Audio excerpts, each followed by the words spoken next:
Welcome back, everybody, to another courageous conversation with Marlene and Sam. This week, we want to talk to you about, really building that structure, that innovation path, understanding where you are today and where you might, move throughout the trajectory of your career, your lifetime.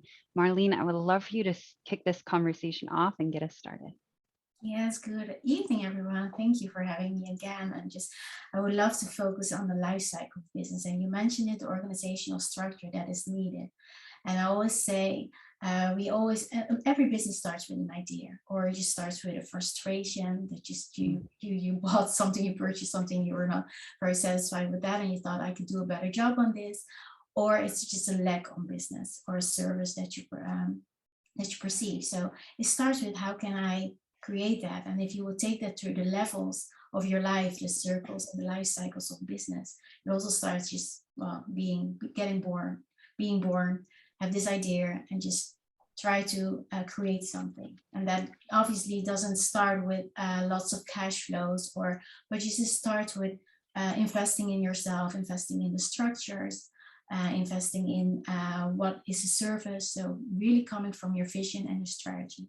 But please bear in mind that it's always that you need to focus on your vision, your strategy, and take that always to the next level.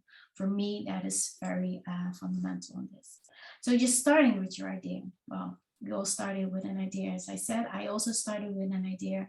For me, it started that I thought, well, the business and the service that I was providing within KPMG was a very good lesson learned for me, obviously, but I wanted to be more involved with the customers. And if people would ask me, how do I distinguish myself from the big companies, the KPMGs, and I worked from them. So I have the tool set, I have the skills, I know how they work, I know how they think. But just giving this extra value to the customer, really working with the customer, really working together with the customer, that was something that I felt that I could bring more to the table. And that's why I decided to think and start my own business in this. So that started for me, being the baby, being born, my business.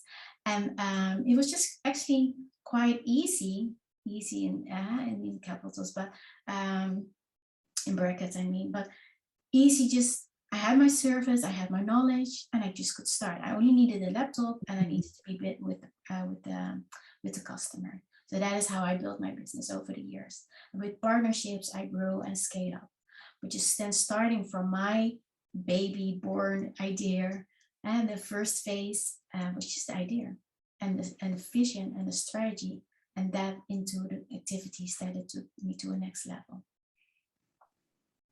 I think what's really beautiful about the trajectory that you just laid out, that you yourself took, is that you're owning and honoring that natural capacity that you possess, that natural inclination to serve customers more powerfully, right? And it started there for you. And from that knowingness, that self-evaluation, you understood that there was another vehicle that you could move into almost effortlessly, as you said, air brackets or air quotes for the easy side of it, but just natural inclination to shift. And I think that so many people right now are looking and evaluating themselves, and they're looking at their current vehicle, their current, career trajectory, and they're saying, is this where I really intend to stay?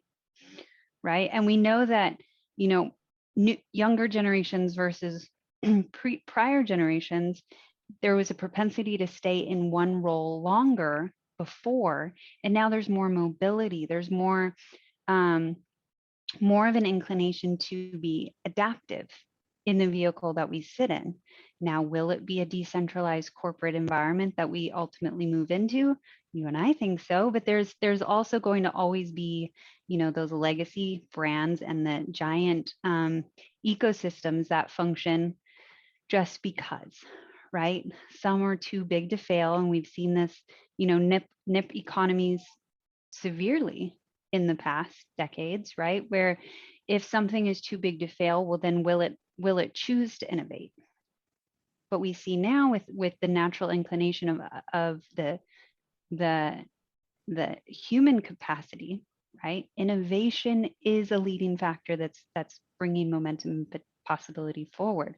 I think it's really beautiful, the way you and I both approach viewing big business for what they are and for the systems and the power that those systems open up, right? When you have a tight structure, yes, you can grow and scale as a facet of a human breathing, right? When you have a tight structure in place for your business, when you have an infrastructure in place, you can naturally grow and scale. You can add on new pieces and new business divisions, things like that. But if we break it back down into who built the giant structures, are they inclined to stay in those giant structures? And if they choose to pivot and shift out, what assets do they have in their toolbox to start something new without starting over? We were talking before we came live today about the fact that when you raise in your career, you have a natural authority. You have a natural Rolodex. You are peer to peer and you grew up together. How can you leverage those inclinations, as Marlene did, to grow, scale, and create strategic partnerships outside of that massive vehicle that you may have entered into, but don't ultimately desire to stay? It's so powerful.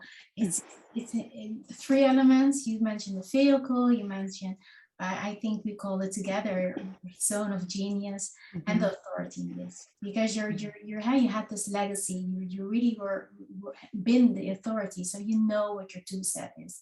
And that is also what, like I said, vision coming from, taking from your core competence, taking from your legacy. What I've been doing very well over the years. Do not try to start over again. Just reinvent what is needed to adapt to the new economy that is now arising. Because if dissatisfaction is now because all the disruptions has been taking place, and obviously everyone had more time to reflect on things. There really is that people felt that, how can I be more at service? How can I bring my authority to a next level and bring more value to the table? That is what you're seeing. And then if from a microeconomic perspective, things are shifting. So the globalization is shifting in this, and the transitions are shifting in this, and it really creates more niche markets, more decentralizations. I think personally, I think that is the reason why blockchain technology is very, very popular, and is also be very applicable, because the decentralization takes everything that we have, all the authority from a smart contract, and then apply that within the knowledge and the trust that we have, and just build on the economy around that. So I think it's very powerful, and just I would like to urge on people saying, if you have this idea, and just use your entrepreneurial skill, even though if you're within corporate, because it doesn't mean that you need to take it out of corporate. Corporate also needs to have this entrepreneurial spirit and mind thinking, especially when they hit the level of maturity and they're declining towards innovations, or they need innovations to survive, or declining even that they're becoming obsolete or institutionalized. They need an entrepreneurial spirit that really uplifts them again from the level of just total being in control, total being have this opportunity to be very scalable and bring that to the customers and their service. So it's just, I think it's really reflecting, reinventing, rethinking, and then using this authority, and then take it to a next level.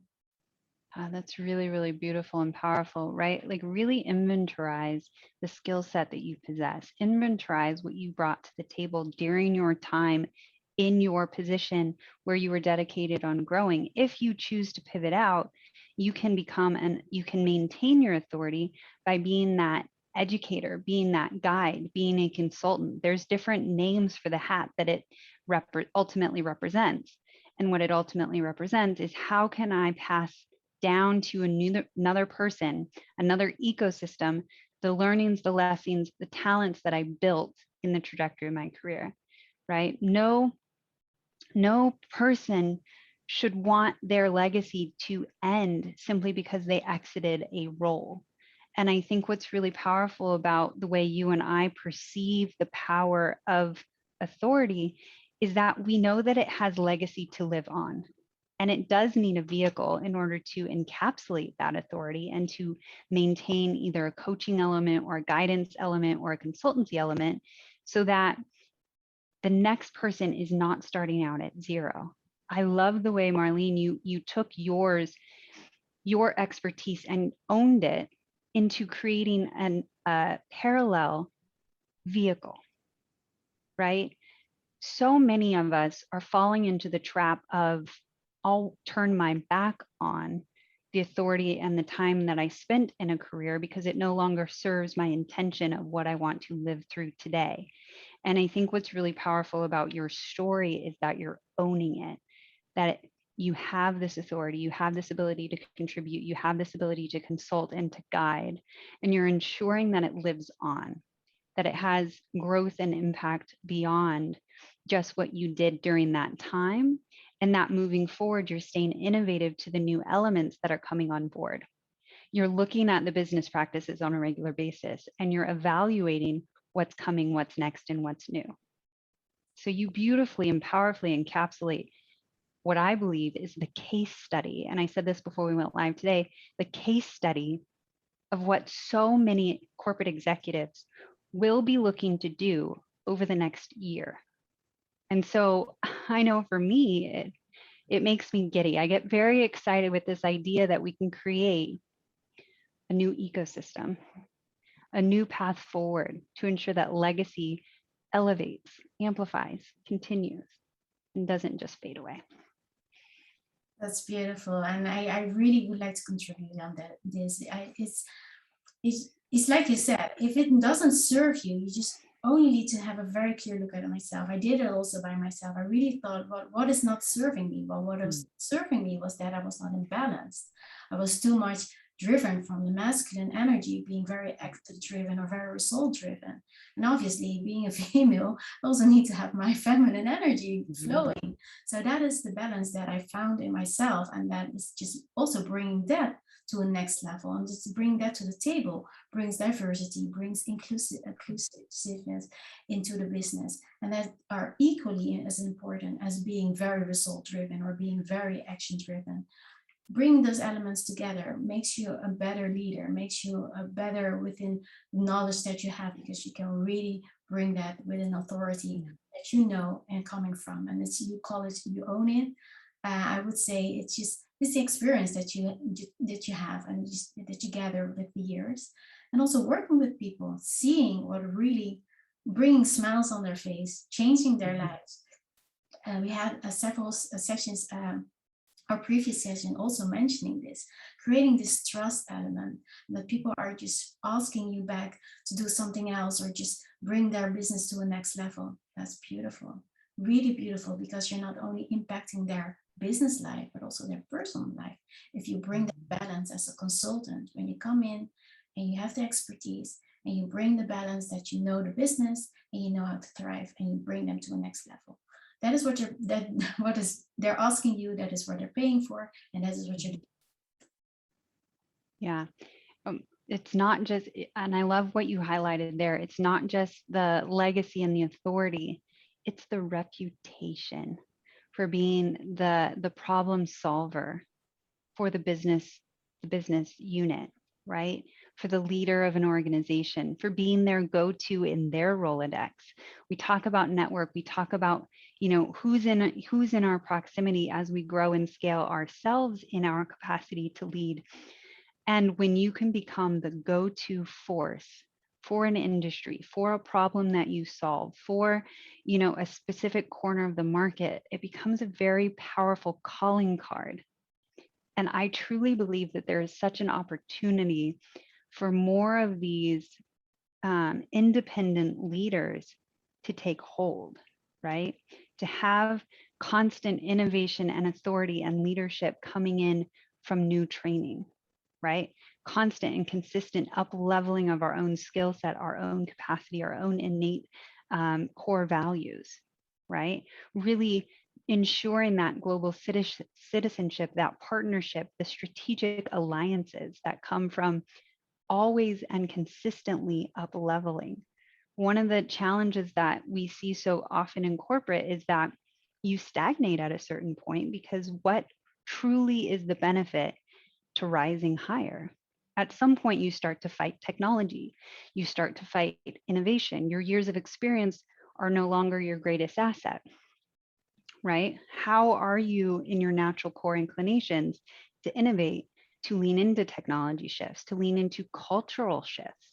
I mean, that's a whole topic of discussion right there, right? The way that culture has innovated in recent years, um, I think is a powerful differentiator. And when a lot of people talk about innovation in the future, they say that the cultural component of your organization will be your differentiator, because system and optimization and technology and AI and all these things will optimize and further refine the day-to-day activities. But that relationship, that core human capital, that ability to connect and thrive in an ecosystem can be your professional differentiator. I agree. I fully agree on this. The world is just, even though when you're in this position that you have this feel that you're stagnating, is if you would look at the macroeconomic trends in this, you will have this natural urge just to go and tend to lean more towards seeing what technology, seeing what IA is bringing to you.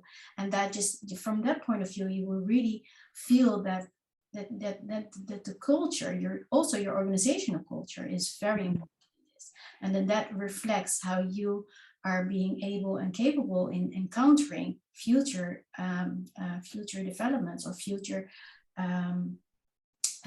challenges, as we've seen during the pandemic, because that was for everyone, was that a disruption, and just having that for a good reason, for everyone to reflect on this. Obviously not the downside of this, but just the reflection on this really shows that things are moving.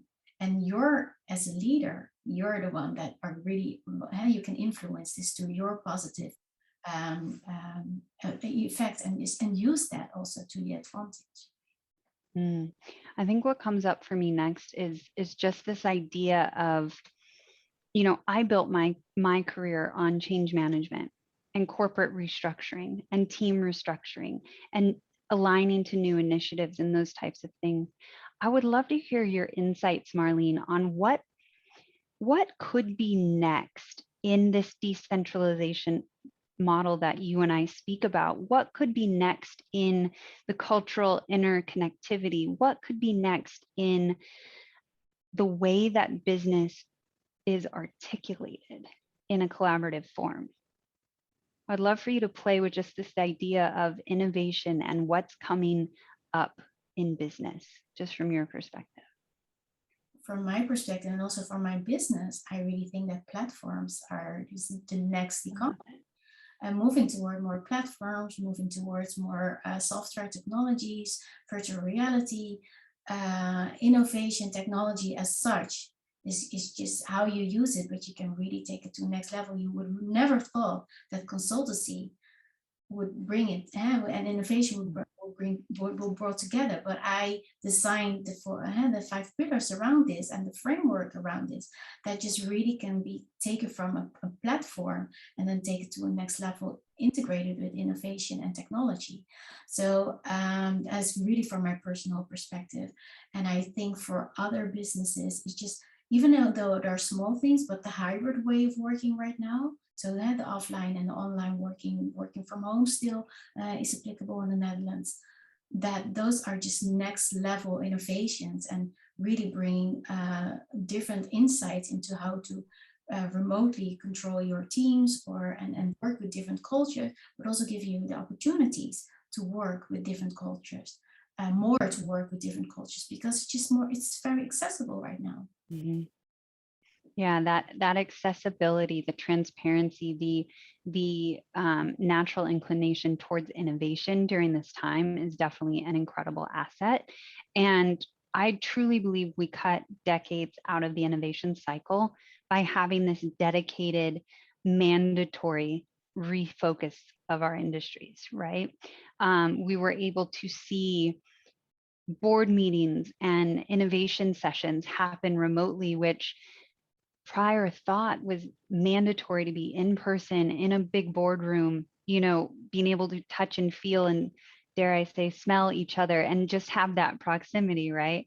So I think it's really powerful and beautiful. You mentioned AI, you mentioned kind of the virtual technologies that bring us closer together, I think there's so much potential and opportunity to lean in here, right?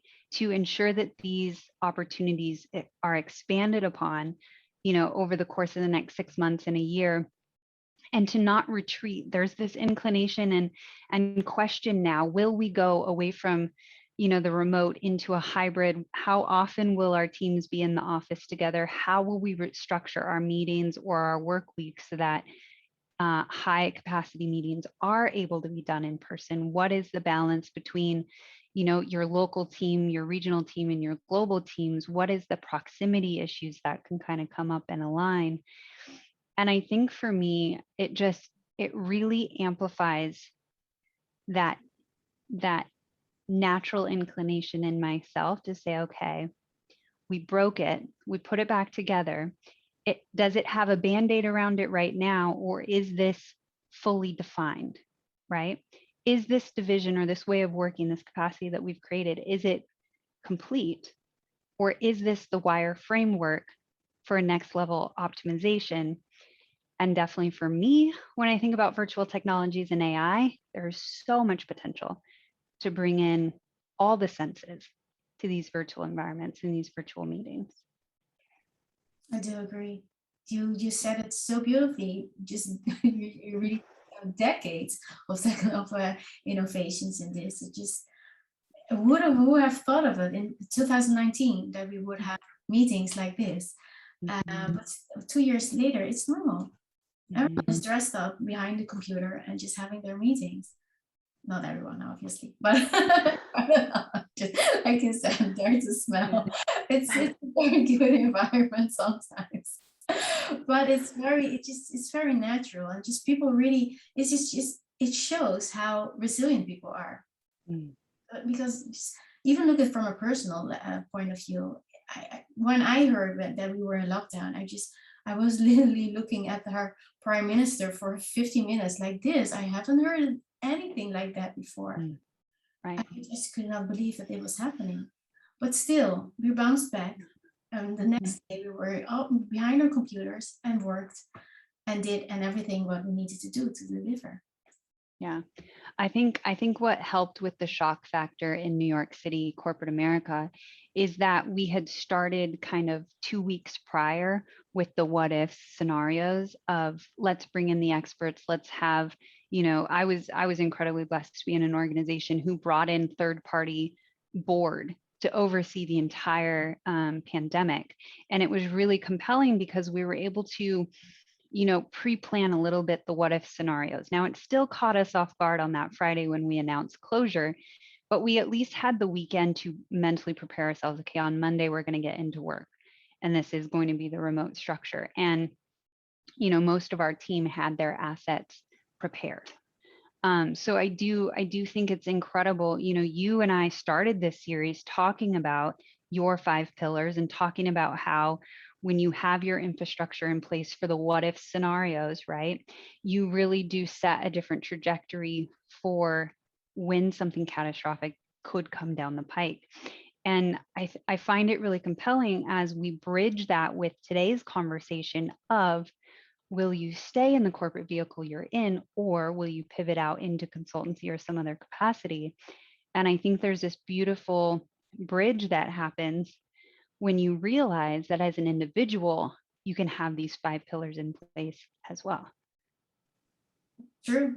It's, you mentioned, well, it's like, well, beautiful. That's only I can respond to this, because the mindset was obviously to help businesses thrive and just pivot again back to normal and having the level that they already had, obviously, with restructuring, but still maintaining the level, because at the end of the day, I always said it's very important to me just to focus on generating cash flows.